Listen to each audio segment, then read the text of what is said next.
नमस्कार. आजच्या नवीन व्हिडिओमध्ये सगळ्यांचं मनापासून स्वागत. सगळ्यांना श्री स्वामी समर्थ. नवीन वर्षामध्ये सुरुवातीलाच पौर्णिमा आलेली आहे आणि ही पौर्णिमा म्हणजेच शाकंभरी पौर्णिमा, पौष पौर्णिमा. या पौर्णिमेला त्याचं खूप खास महत्त्व आहे, आध्यात्मिक अर्थ देखील आहे.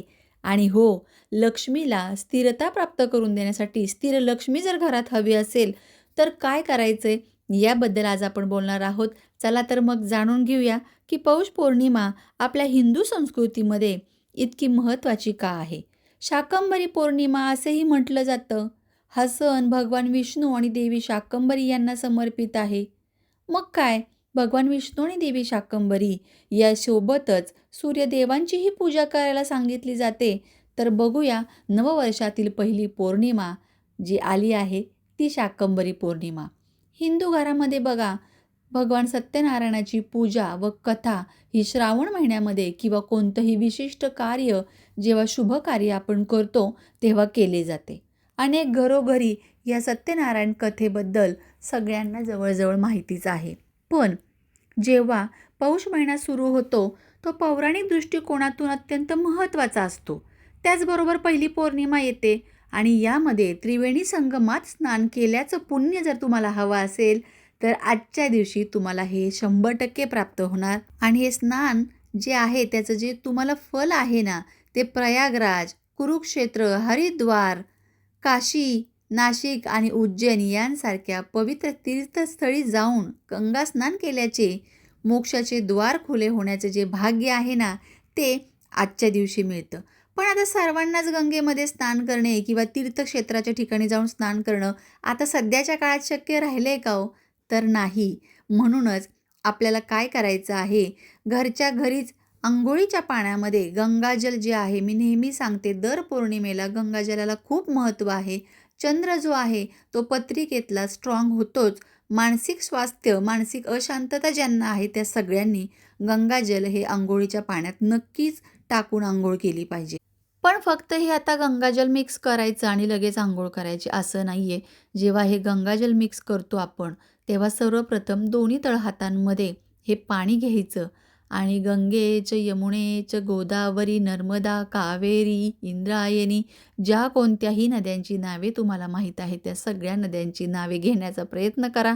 माहीत नाही आहे तर त्यांची एक लिस्ट बनवा किंवा नावे लिहून सरळ बाथरूमच्या इथे ठिकाणी छोट्याशा कागदामध्ये स्टिकी नोटद्वारे चिटकू शकता.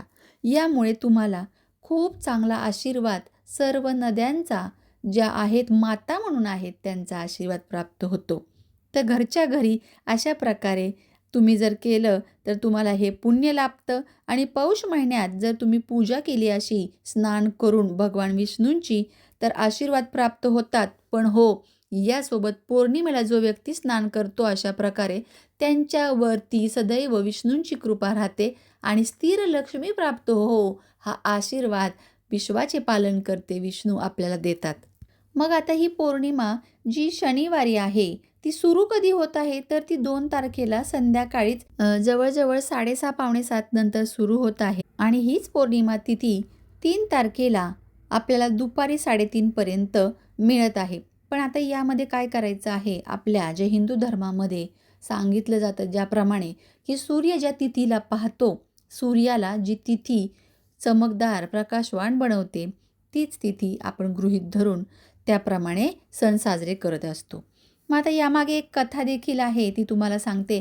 पण अशाच नवनवीन माहिती, एकदम साध्या सोप्या पद्धती आणि साधे सोपे उपाय जे तुम्हाला आवडणारे आणि सहज तुम्ही कुणीही करू शकणारे, यासाठी असेच नवनवीन उपाय पाहता यावे म्हणून चॅनलला सबस्क्राईब करा, सोबतचं बेल बटन प्रेस करा, लाईक करा आणि जास्तीत जास्त लोकांपर्यंत आपला हा विषय कळण्यासाठी तुमच्या मित्रमैत्रिणींना जरूर शेअर करा. पौष पौर्णिमा अनेक ठिकाणी कुलदेवता देखील आहे शाकंभरी माता. पौराणिक कथेनुसार काही दंतकथा देखील जोडलेल्या आहेत. पण सगळ्यात जी प्रसिद्ध आहे ती म्हणजे देवी शाकंभरीने जेव्हा अनेक वर्षांपासून पृथ्वीवरती पाऊसच पडत नव्हता, भीषण अन्न टंचाई होती, त्या काळामध्ये भक्तांना अन्न संकटाला सामोरं जावं लागत आहे, उपासमार होत आहे, अनेक ठिकाणी भुकेने किती जणांचे प्राण जात आहेत हे पाहून मातेने हे शाकंभरी मातेचे रूप घेतले होते. सर्व मानवांनी कळकळून विनंती केली होती, की आता आम्ही जगायचं कसं आणि कसं काय उदरनिर्वाह करायचा, यासाठी देवीने स्वतःच्या शरीरामधून अनेक शाख निर्माण केले. अनेक शाखांमधून वेगवेगळ्या भाज्या, फळे, वेगवेगळे धान्य निर्माण झाले. पाणी त्यातून निर्माण झालं आणि मग हे सगळं अन्न जे आहे, या अन्नाद्वारे अनेक लोक जिवंत राहिले आणि त्यांचा उदरनिर्वाह झाला. अशा प्रकारे अन्नधान्य निर्माण करून पृथ्वीवर शांतता प्रस्थापित केली. देवीने मुबलक प्रमाणात हा अन्नधान्याचा साठा मिळत राहावा असा आशीर्वाद दिला. म्हणूनच हा सण देवी शाकंभरीच्या महिमेची आठवण करून देतो. शाकंभरी ही देवी दुर्गेचे रूप आहे आणि देवी भगवतीचा अवतार असल्यामुळे जगभरातील असंख्य भक्त श्रद्धेने शाकंभरी मातेची पूजा करतात. कुलदेवता देखील आहे अनेक ठिकाणी आणि यासोबतच माता पार्वतीचं रूप आहे, त्यामुळे तिला जगज्जननी देखील म्हटलं जातं. पौष पौर्णिमेचा विधी बघूया. तुम्हाला सांगितलं की सकाळी लवकर उठून अंघोळ करायची आहे. अंघोळ करताना या व्रताचा संकल्प घ्यायचा आहे. आता बघा, अनेक जणांनी सत्यनारायण कथा करावी असं आपल्या स्वामी केंद्रात जरूर सांगतात. लक्ष्मी स्थिर होण्यासाठी, आलेला पैसा टिकून राहावा, आपला जो पगार आहे त्या पगारामध्ये आपली बचत व्हावी, यासाठी हा उपाय सांगितला जातो. घराच्या ईशान्य कोपऱ्यामध्ये खास करून देवांचं तोंड हे पश्चिमेला होईल आणि पूर्वेला आपला देवारा येईल, अशा प्रकारे तुम्ही जो देवाऱ्याचा आहे ईशान्य कोपऱ्याचा भाग ठेवायचा आहे. सत्यनारायण कथेची पूजा करताना अगदी साध्या सोप्या पद्धतीने करावी. मी तुम्हाला सांगत आलेली आहे. त्याचबरोबर सुखसमृद्धी घरात येण्यासाठी, कामातील अडथळे दूर करण्यासाठी दरवाजावरती जे चौकट आहे त्यावर अशोकाच्या किंवा आंब्याच्या पानांची तोरणं लावावी. यामुळे माता लक्ष्मीचा घरात वास होतो. महिन्यातून एकदा तरी जरूर लावावी. कारण अशोक म्हणजे कधीही शोक, दुःख त्या घरात एंट्री करू शकणार नाही. अशा प्रकारे अशोकाची पानं असं मानलं जातं. या व्यक्ती ज्या पौर्णिमेच्या रात्री ज्यांना अचानकपणे मूड स्विंग्स होतात, चिडचिड होते, उगाचच भांडणं वगैरे होतात, त्यांचं चंद्राचं जे बल आहे ते कमी असतं. त्यामुळे असं म्हटलं जातं, चंद्राच्या प्रकाशात जर या व्यक्तींनी निद्रा घेतली, झोप घेतली किंवा चंद्राचं स्नान केलं तर त्यांचे भाग्य उजळते आणि माता लक्ष्मीचा आशीर्वाद मिळतो. कारण रात्री 12 ते 12:15 या दरम्यान लक्ष्मी गायत्री मंत्र आपल्या बाल्कनी, टेरेसवर, अंगणामध्ये येऊन बरोबर 12 वेळा म्हणायचा आहे. हा मंत्र अगदी गुप्त उपाय आहे. हा पूर्वापासून चालत आलेला आहे. इतक्या हजारो वर्षांच्या जे तुम्हाला तपस्येचे फळ मिळाले नसेल आजपर्यंत, ते तुम्हाला या एका वर्षाच्या पौर्णिमेमध्ये जरूर मिळेल. पण मात्र या दिवशी तुम्ही उपवास करायचा आहे. सत्यनारायण व्रत कथा करायची आहे. पौर्णिमेचा उपवास करून लक्ष्मी मातेचं मंत्राचं जे आहे ते बरोबर साधना रात्री 12:12 12 वेळा करायची आहे. पौर्णिमेला बघा, थंडी अनेक ठिकाणी आहे म्हणून लोक लवकर झोपतात. अशा वेळेस माता लक्ष्मी पाहते आणि या पौर्णिमेला आशीर्वाद न देता तशीच निघून जाते.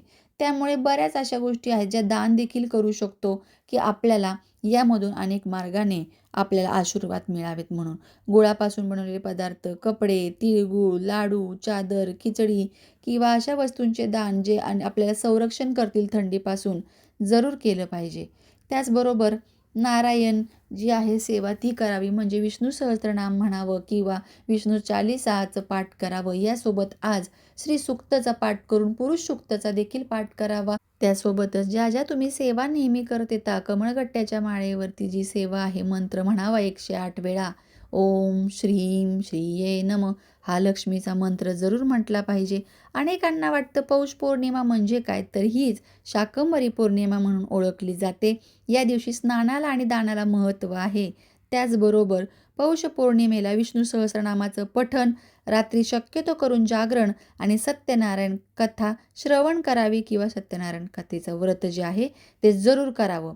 अशा प्रकारे ही पौर्णिमा तुम्हा सगळ्यांना फलदायी लाभो, हीच मनापासून स्वामींचरणी प्रार्थना.